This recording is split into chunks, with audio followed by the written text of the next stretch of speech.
of the stars, live from the WWF Christian today.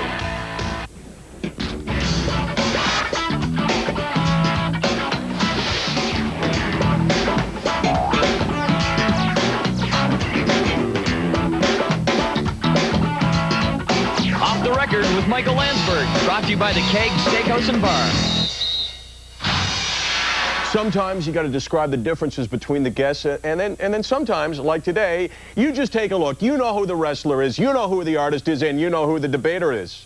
Great to welcome these three guys to the show. Let's get right to it. You asked for him repeatedly. We worked hard, and thanks to the WWF, he is here from Orangeville, Ontario, one of the most talented wrestlers in the world. Christian, great to see you, man. Great to be here, man. Back on the show today from the, what did you call it, Backseat Love music? Backseat Love. His name is Tean.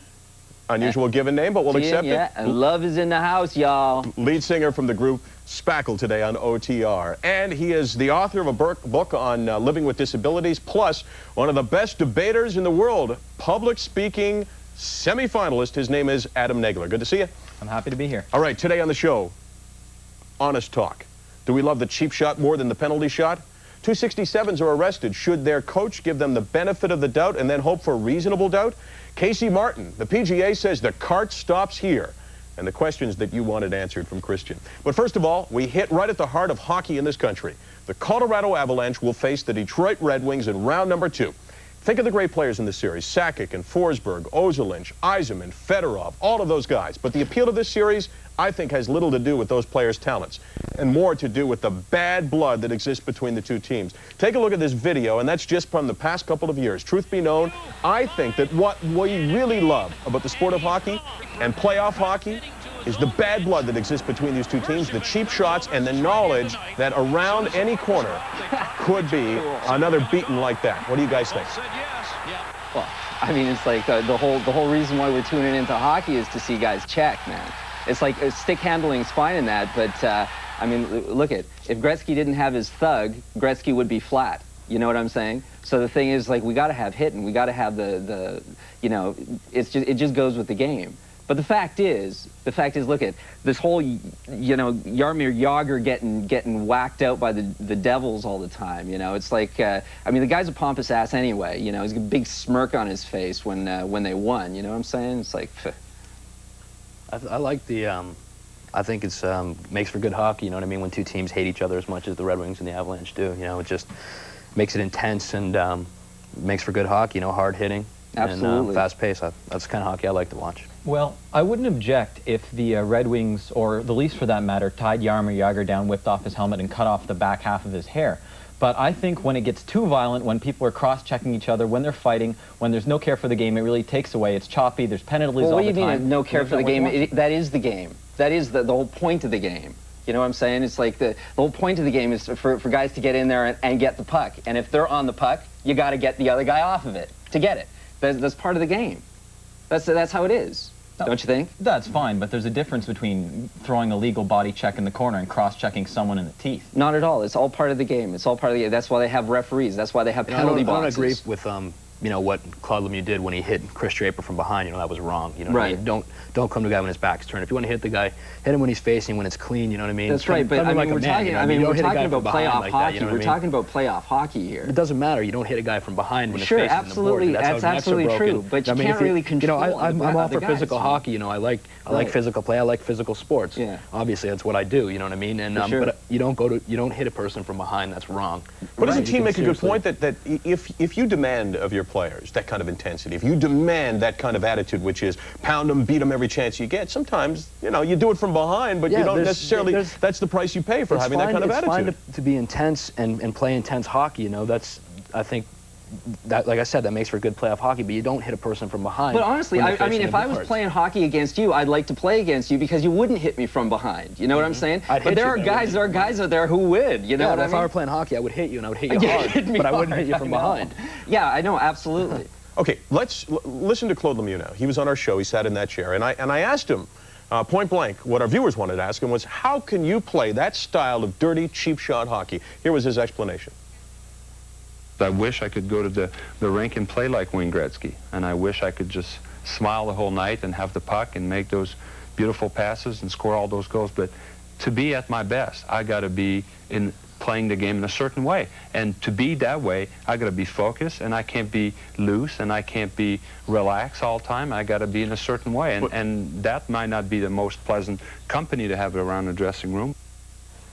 So what do you think? Do you like respect Claude Lemieux? You know what I mean? I don't think Claude gives himself enough credit, because He's great. I think he's proven that he's a playoff performer. You know what I mean?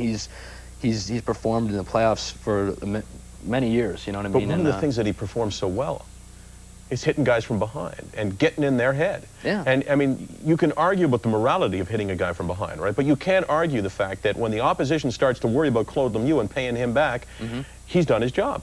Well, sure, but that's the point. Like, I think he was trying to make. It's like Gretzky is he's a great facilitator. He's a great technician of the game. He's a skillful player. There's no question about it.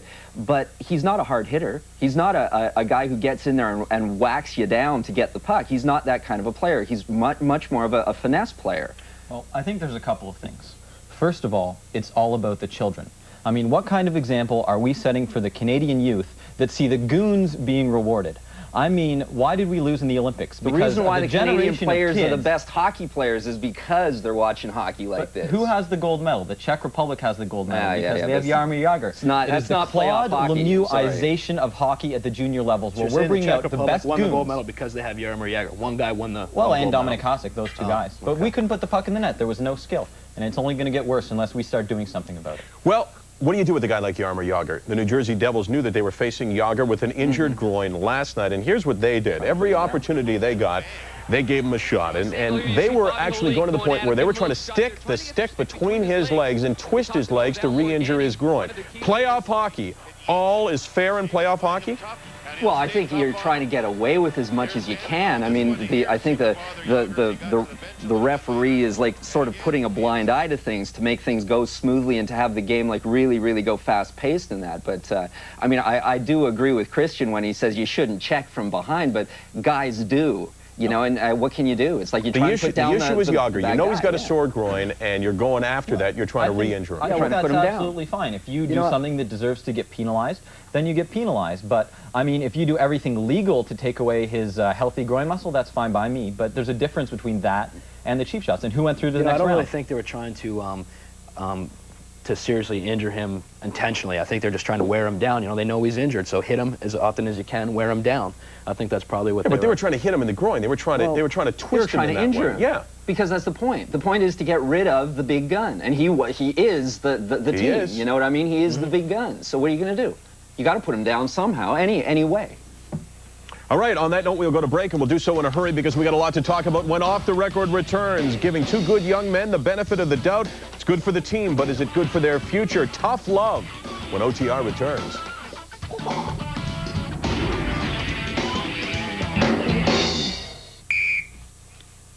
Very difficult situation with the Ottawa 67s. Two of their players, Nick Boynton and Mark Bell, two fine players. Mark Bell, a fine young man who was a guest on our show, were arrested on April the 25th for allegedly assaulting a cab driver. The cab driver was taken to hospital, stitches in his head, black eye, split lip, bruised rib. Brian Kilray, the coach of the Ottawa 67s, had this to say. They haven't had their side of the story yet. Nick Boynton is our captain. Mark Bell is one of our better players, and we will win with them on the lineup. They go to court on Tuesday. The Memorial Cup starts on the weekend. Should the coach have them in the lineup this weekend? I think they should be allowed to play, you know, like you said, and it's allegedly this happened, you know what I mean? Until they're found guilty, I say let them play. You know, if they're found guilty, then you pull them out of the lineup. You're a celebrity. The thing is that celebrities are above the law. We all know that. I didn't say that they're above the law, but they haven't been proven guilty yet. Yeah, but they have to be proven guilty. Until they're proven guilty, leave them in the lineup. When they're proven guilty, then you pull them out. They're celebrities. That's the way I think about it. I think it's fair that we give celebrities a free ride in our society, but these are only OHL players, and I don't think they've met that litmus test yet. I mean, no, but honestly, come on, honestly, it's like, look at rock stars can do no wrong, wrestlers are sent from heaven, and hockey players are completely immune. Same with football players, immune from any kind of wrongdoing in our society.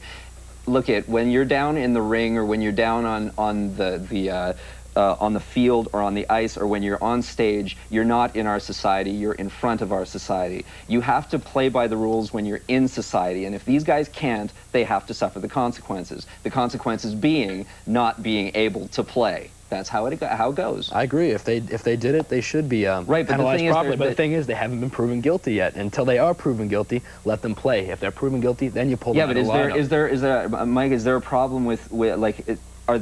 Is there court hearing before the Memorial Cup starts on the weekend. They go to court on Tuesday of next week. So there is a difference. There is a timing difference. They will play before they've gone to court, and that makes it very complicated. Very complicated. Well, this may seem like an amazing coincidence, but about 6 months ago, I was arrested for I was charged with beating up a cab driver. No, seriously. And I was suspended from work for 2 weeks without pay until I could clear my name. And if I had to suffer through that sort of treatment, I don't know why these two fancy pants junior A hockey players get to march right into the national championship and carry their team to victory and get millions of dollars of promotion while I had trouble making my rent. It was unbelievable. Don't you think that it is possible that you can keep giving guys a break because they're good for the team? Because they will help you win. I'm not saying that you give them a break. No, but I mean, this does happen in sports. I'm not even talking about this case. A guy choked his coach in the NBA, and now he's playing with a more lucrative contract elsewhere. I mean, come on. It's like, it happens all the time. It's because we're above it all. And team, no, I'm not sure that it means that you're above it, but I think it means that a coach or a general manager will always do what's best for his team. Eugene Robinson gets arrested the night before the Super Bowl going to a prostitute. You would have thought that someone would have said, hey, the guy shouldn't play in the game, but they thought they needed him in the secondary. Yeah, but I mean, honestly, for however wicked it is going with the prostitute, I think assault is a different story. I mean, yeah, it's still against. But you were saying before that, you know, if they do something against the law, they should be penalized. Right, you're right. Soliciting a prostitute's against the law, so you just contradicted yourself. Well, absolutely. But the thing is that I mean, I got my own moral standards. But I mean, I weigh something like hitting a guy in the head or kicking his knees out with a crowbar against like paying some poor soul for some sex. You know what I mean? It's like I think there's a different standard, you know, but that's more of a legal issue. It doesn't matter. The fact is he still broke the law. That's right. So, you're absolutely right. You're absolutely right. He did break the law. I think they've shown in professional sports that they're more than willing to give athletes a second, third, fourth, fifth, sixth, seventh chance. And I also think that these guys, if they're good enough, will get another chance. But just punish them. Teach them a lesson. Keep them out of the series. Interesting situation with Darryl Strawberry, right? Here's a guy who's in trouble, and the New York Yankees have put him on administrative leave, which means that he can't practice, he can't play. He's basically, for all intents and purposes, suspended by the team. Do you think if he were Bernie Williams, and he were a kind of player who could actually lead them back to the World Series, and a key player, do you think they'd do the same with him? Oh, they'd completely... They completely do what they needed to get to the playoffs. They'd completely do whatever was needed.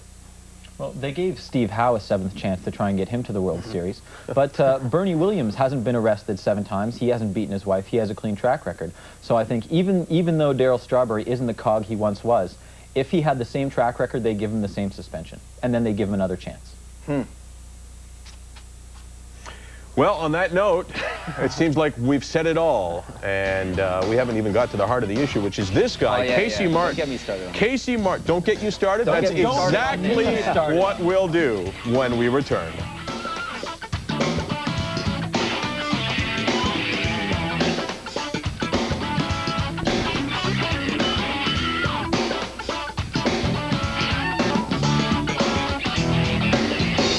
We talked about Casey Martin a lot on this show last year. Casey Martin took the PGA to court for the right to drive in a cart because of his physical disability. He can't walk 18 holes without suffering enormous pain, and the courts did rule because of the Americans with Disabilities Act that he had the right to drive a cart on the PGA Tour. Now it's back in court as of right now because the PGA is appealing. Let me ask the three of you, should Casey Martin get to drive on the course? Absolutely. It's a matter of legal statute in the United States that all people with disabilities be protected from unreasonable discrimination. And not being able to use a cart is unreasonable at this point in the eyes of the law. You know, the way I see it is, you know, because he has a disability, should be held back from making a living. You know, that's not his fault he has a disability. Let him drive the cart, you know. Does he absolutely need the cart? He absolutely needs the cart. He needs the cart. But Can't he use a wheelchair? No, he has. No, I'm not meaning anything by this. I'm just saying. He has a degenerative leg condition called Klippel-Trenaunay-Weber syndrome. Right. And he probably won't be able to walk without a knee replacement within a couple of years. So his earning potential is limited at maybe 2 or 3, 4 years, maybe at the tops, barring some legal surgery, and he can't do it without a cart. But this is pro sports. This is not equal opportunity employment. No. This is biggest, fastest, strongest. That's the definition of golf. Competition. Golf is a game of skill, you know what I mean? And he has the skill. He's proven that he's a great golf player. So should he be prohibited just because he has a bad leg? He can play the game. He just needs a cart to get from I can wrestle a little girl. You know what I'm saying? But the thing is, that kind of skill doesn't get me into the ring. You know what I mean? I have a handicap. Why? So because he can't walk to the next hole? No, but what I'm saying is that, like, look at. Should we all of a sudden? He doesn't have the ability to walk. That doesn't mean he doesn't have the ability to play golf. No, I know that. But what I'm saying is that should a hockey player who has, like, let's say, a degenerative knee disease be allowed to have some kind of small Zamboni to drive on the ice? You know what I'm saying? No, hold on. It sounds silly what he's saying. But there is a point to be made there, which is sports saying, not just to Casey Martin, but to everybody. Now, here's the line. Cut it or don't play. There's a difference between hockey and between golf, because it's what is essential about golf. Is it going from hole to hole, or is it walking from hole to hole? And in Pebble Beach, when there's a playoff, you get a cart ride from the 18th hole back to the first, because it's 3 kilometers if you're in the playoff. Either they never get to ride carts, or it's not essential to the game. Now, what is essential is striking the ball. I say if they prevent him from having the cart, we hire Casey Martin, the biggest, fattest caddy we have, and we have him carry Casey Martin around the golf course. Because they have caddies. Real golf, if they were carrying their own clubs, if they were walking up and down doing everything themselves, then I'd say fine, he can't do it, he doesn't deserve it. But these guys are fat cats that have no athletic ability. The PGA, now you're being biased. No. Damn right I'm biased. No, you're being biased. Hold on. You're being biased against the sport of golf. Right. You're denigrating the sport of golf because you don't like it. But that's not relevant to this issue. I just think they should let him play. But wait a second, you see, I'm a little confused about this because, okay, look at a golf cart. First of all, it's called a golf cart, meaning that it's obviously there's a precedent for the cart. It's been used in golf before. So what he said kind of makes sense. More so than what you just said, I gotta say, because you totally lost me. No, you better go somewhere with this pretty quickly. Absolutely, I am. Like what he's saying makes sense. The guy needs a golf cart. It is a golf cart. It's used in golf before. If it's used in that 18-hole thing that you just mentioned, then why can't we use it for this guy? I kind of agree with that. However, I do have a problem with people who actually say that it is a sport, but yet turn around and give a double standard to somebody who says, oh yeah, well, I can't walk. Well, then you shouldn't play golf. Do you see what I'm saying? No. You don't see what I'm saying? Do you see what he's saying? I'm slightly confused, but I think he was coming over to my side of the issue, so I'll That's what I'm saying. That's what I'm saying. But the thing is, he has golf is a sport, supposedly. It's a sport of skill, supposedly. It is. I mean, that's not deniable. But it's also a sport that defines itself, at least in a small way, by stamina, saying it's 18 holes and that if you've walked the first 17, when you play the 18th hole, you aren't well rested. And that stamina is an issue. You have to think about it. The guy's disabled. It's going to take a lot out of him anyway. You know what I mean? To get in and out of that cart. You know, it probably takes a lot more to him to walk up to the hole and swing the club. You know, that probably takes a lot out of him. A guy is more than just a little bit overweight. The guy's obesely overweight. He's a talented golfer. He wants a chance to play on the PGA Tour, but he can't walk 18 holes. Do you let him ride? Well, there is an evaluation for morbid obesity so that it can be classified as if it is a disability. And if he is classified as morbidly obese, then he gets the cart. Don't we have special games for handicapped people? Like, honestly? I'm just saying, like, I mean, I'm not familiar with it. I don't know. But he can't earn a living. And there's a big difference between playing for fun in the Special Olympics, which Casey Martin would not play in, and being able to earn a living. And he is being discriminated against by this barrier. And he is saying it is not essential to golf that I walk. And the courts, if they ultimately decide that walking is essential to golf, then he will lose, and I will be upset, and many people will be upset, including Bob Dole and Tiger Woods, and do we care? Legion of other supporters. Do we care whether Bob Dole's upset? No, but it just goes to show that a lot of people that have broader points of view. Jack Nicklaus testified now that he has a hip replacement, I'll see how he feels when he can't walk course 1 when people invite him to play the Masters you're making assumptions next then year. He's going to change his mind. Oh, he will when he can't play. On that note, we will take a break. Let us know what you think of Casey Martin. You did last time when it was a big issue. Here we go. Michael, if I were a pro athlete, I would do whatever it takes to win. If I can say something that causes you to lose focus, then I would. You do what you got to do to win. We were talking about name calling and using even racial words, and a lot of people saying, hey, when it's on the ice, it's okay. Website, email, fax. We'll ask this man, Christian, the questions you want asked when OTR returns, and Tean will try to figure out what the hell you were saying. Jim Van Horn. He's got, whenever I talk about Jim, I want to lower my voice. Got the great pipes, the definitive word in sports news. Sports Desk right after this show. Let me tell you some other stuff happening on TSN. Kelvin Escobar and the Jays game 2 of the series. We'll have game 3 as well. It's the Athletics and the Blue Jays. And also, coming up tonight, Vats Hockey. Make note of the time, 10:30 Eastern, 7:30 p.m. Pacific time. And on OTR tomorrow, get ready to scrap Gary Goodrich, one of the toughest men in the world from the UFC, and Dale Brown, one of the best boxers in this country. OTR tomorrow. All right, before we get to the wrestling questions, let me find out what you guys are up to. You have a book that's out right now, right? Yes, it's called What's Stopping You. It's published by Stoddart Canada. It is available in fine bookstores all across the country. I always want someone to come on the show. It's available in bookstores that really suck.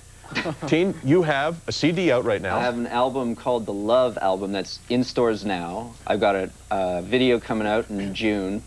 And I've got a website up you want to visit. It's fun. It's filled with lovey-dovey stuff. It's www.spackle.qc.ca. Come and visit me. All right, Christian, let me fire some questions at you that our viewers have wanted to have asked. Sure. You get the finishing move. What's it called? You don't speak, so what's it called? I don't have a name for it yet, you know. I get people coming up to me all the time saying, hey, you know, you should call your move this. And, you know, when I Would you take suggestions from our viewers? Sure. Email, the finishing move for Christian. You're the only member of the brood that doesn't speak, right? Yeah. Why?